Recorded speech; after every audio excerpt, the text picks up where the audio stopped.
Hello everyone, I'm Ashwinie Perumal and my matrix number is 077270.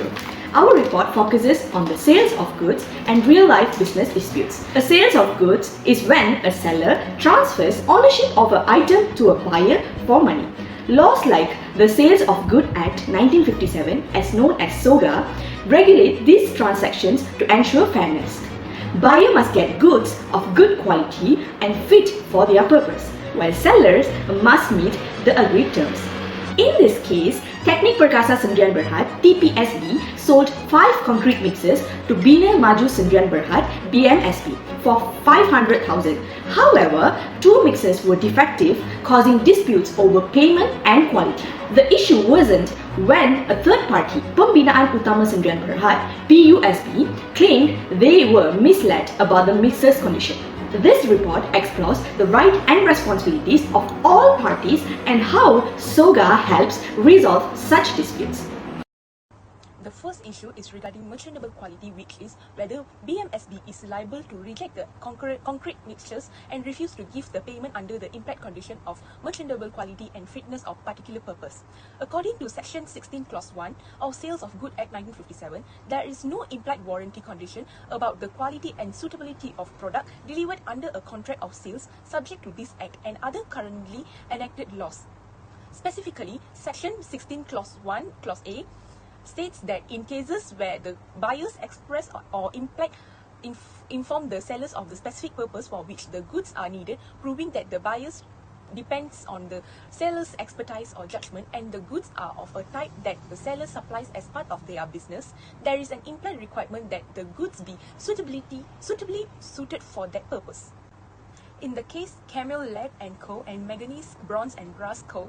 held that the A was contracted to construct a propeller for B that would fit a specific ship and its engine and added to B's specs and design. However, the seller's expertise and discretion were used to determine the blade's exact thickness. Although the provided propeller met specification, it was incompatible with the ship's engine. According to the case law, like Wong Min Wan and Kwan Kim Travel Service, the plaintiff's daughter bought a China tour that includes everything. They were being transported in a speedboat after missing a ferry when it crashed and she died. The corporate should make sure that someone qualified drove it, but the driver was careless.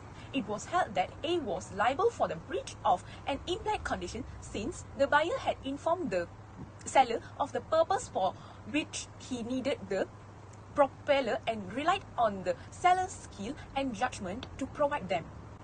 In a similar vein, the court determined in Gatling and Marsh that products that do not satisfy this creation violate the implied condition of merchantable quality. In this instance, the faulty mixtures are probably not suitable for their intended use since they do not meet the requirement of heavy-duty construction activity.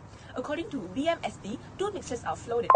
One has major wear and tear and frequently mechanical problems, proving it is not brand new as agreed. According to Section 16, if a product is offered by description, it must be of merchantable quality, which is defined as being suitable for the typical use of the product by a reasonable person.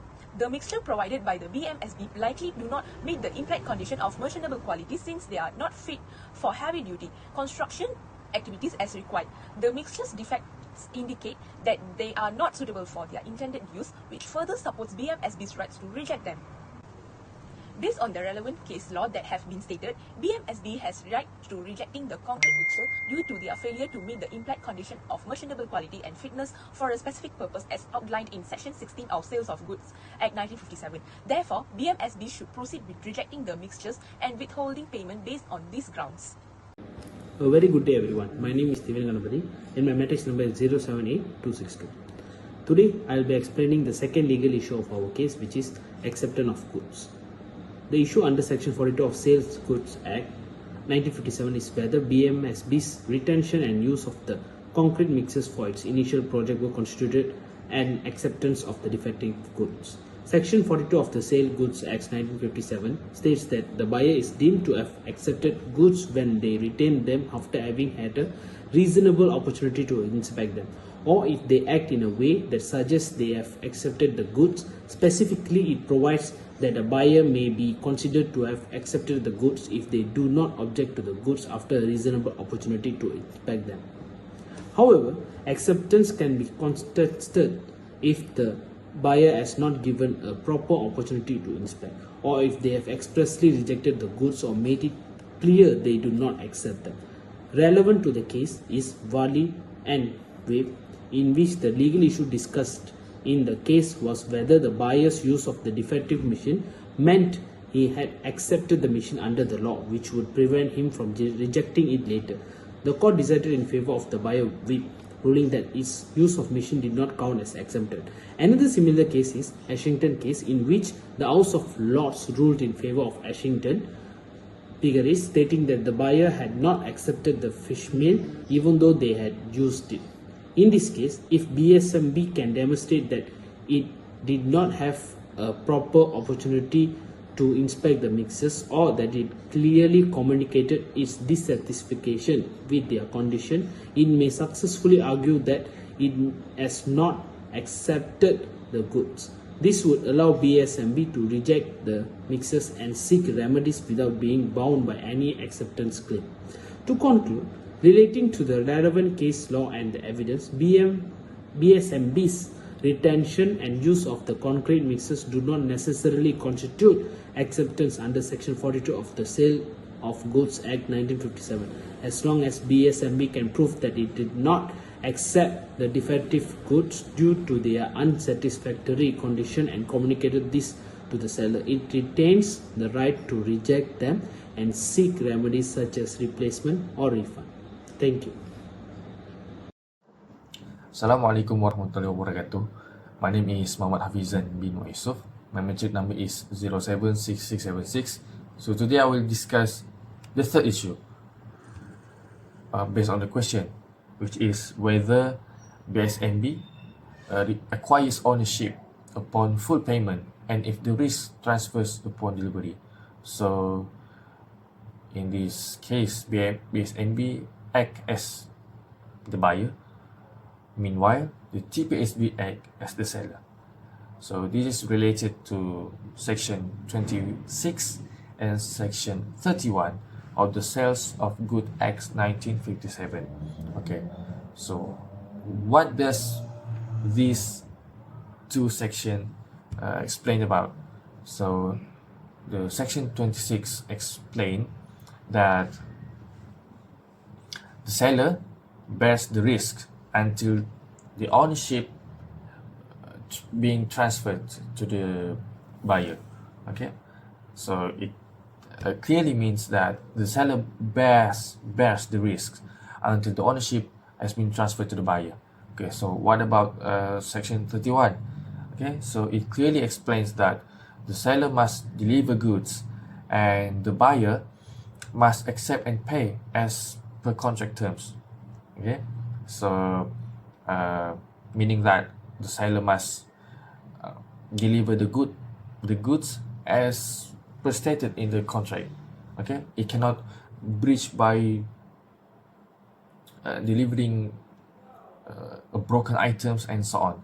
So according to the case laws, okay, in non-cabrous against Commonwealth Trust Limited, okay, it is held that the risk remains with the seller until the ownership is transferred. Similarly, in Underwood Limited against both Castle Brick and Cement Syndicate, okay, it is stated that the goods must be in a deliverable state for ownership transfer.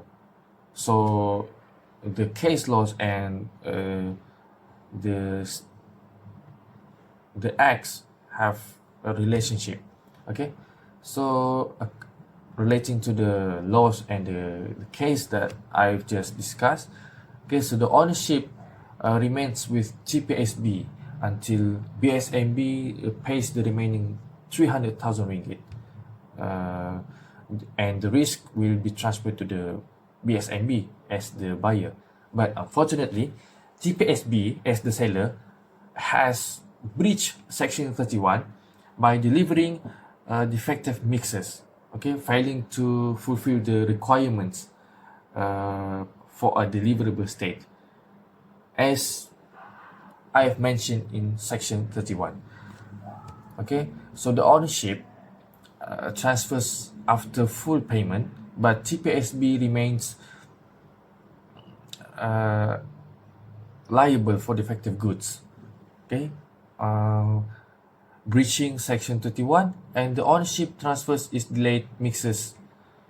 And the ownership transfers is delayed until mixers meet contractual standards. That's all from me. Thank you. I will explain the issue regarding claim for damages for losses incurred due to defective goods. The issue related to claim for damages for losses is whether BMSB can claim damages for the delay caused by the defective concrete mixers and the additional cost for renting replacement equipment. Under Section 53 of Sale of Goods, the buyer is entitled to claim damages for losses resulting from the seller's breach of contract, including losses from delays caused by the defective goods. Furthermore, Section 54 of Sale of Goods Act 1957, it provides guidance on how to measure damage.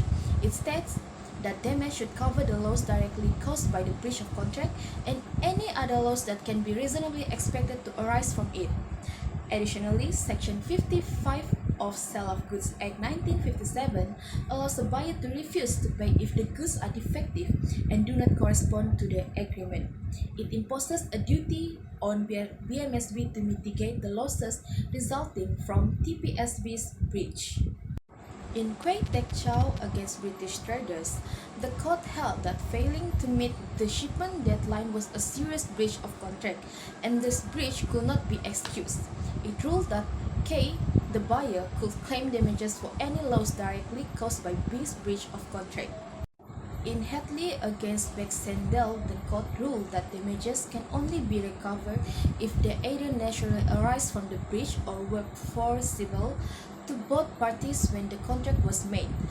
TPSB delivered defective mixers that frequently fail and show significant wear. This violated Section 53 of the Sale of Goods Act 1957, entitled BMSB to claim damages for the losses caused by the breach. The defective mixers caused delays in constructions, leading BMSB to incur extra costs for renting replacement equipment. This falls under Section 54 of the Sale of Goods Act 1957, as the replacement were necessary to prevent further delays. Referring to Hadley against Baxendale, the delays and extra costs are reasonably foreseeable losses. Since the contract specified that the mixers were for heavy-duty construction, TPSB should have foreseen that delivering defective mixers will delay BMSB project and result in additional expenses. Under Section 55 of the Sale of Goods Act 1957, BMSB is required to mitigate losses caused by TPSB breach. BMSB fulfilled this duty by promptly renting replacement equipment, supporting its claim for damages. Referring to Kway Tek Chow against British traders, TPSB's breach allows BMSB to claim damages for delays and extra expenses caused by the defective mixers. In conclusion, BMSB can claim damages under Section 53, 54, and 55 of the Sale of Goods Act 1957 for delays and additional costs for replacement equipment, as these losses directly and foreseeably resulted from TPSB's breach.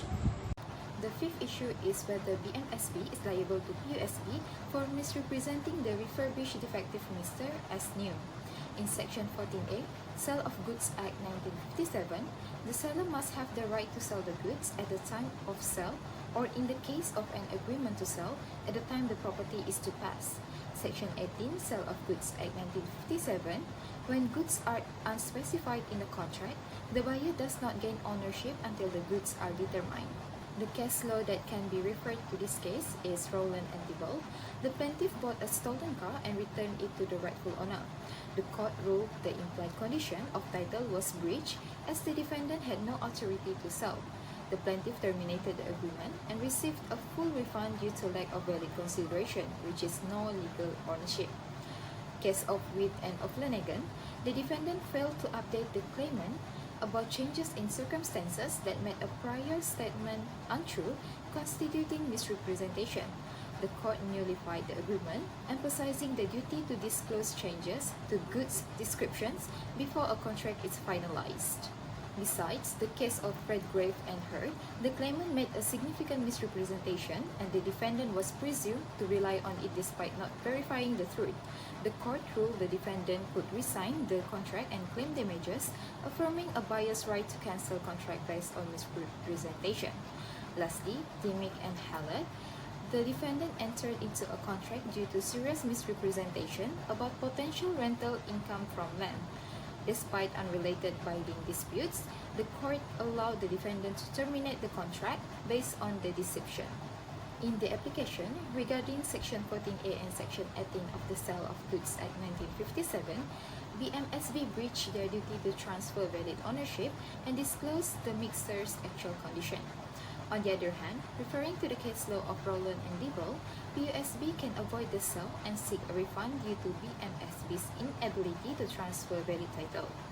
Besides, based on the case of With and Flanagan, BMSB's failure to disclose the mixer's refurbished state constitutes ongoing misrepresentation. In the case of Redgrave and Heard, PUSB relied on BMSB's misrepresentation even if they didn't verify the truth. Lastly, according to the case of Dimick and Hallett, the deceptive portrayal of the mixer's condition justifies contract termination. In conclusion, BMSB is liable for misrepresentation, allowing PUSB to revoke the contract, claim damages, demand a full refund, and recover their losses due to BMSB's misrepresentation of the refurbished mixers as new. To conclude all the elements that my teammate discussed, this case highlights the importance of ensuring goods meet the agreed terms in a contract. For TPSB, as the seller, they are responsible for delivering mixers that are new, in good condition and fit for heavy-duty use. By providing defective mixers, they breached the Sales of Goods Act 1957 and must repair or replace them to fulfill their obligations. Strengthening quality control is key to avoiding future issues. For BMSB, as the buyer, they have the right to reject the defective mixers and withhold payment until the issues are resolved. They can also claim damages for project delays caused by defective goods. Proper documentation will help support their claims. For PUSB, the third-party buyer, they have the right to demand a refund or damage if misled about the condition of the mixer. BMSB may seek compensation from TPSB if they prove the mixer was already defective. In conclusion, this case shows how important it is for all parties to follow legal and contractual obligation to avoid disputes and protect their rights. That's all from us. Thank you.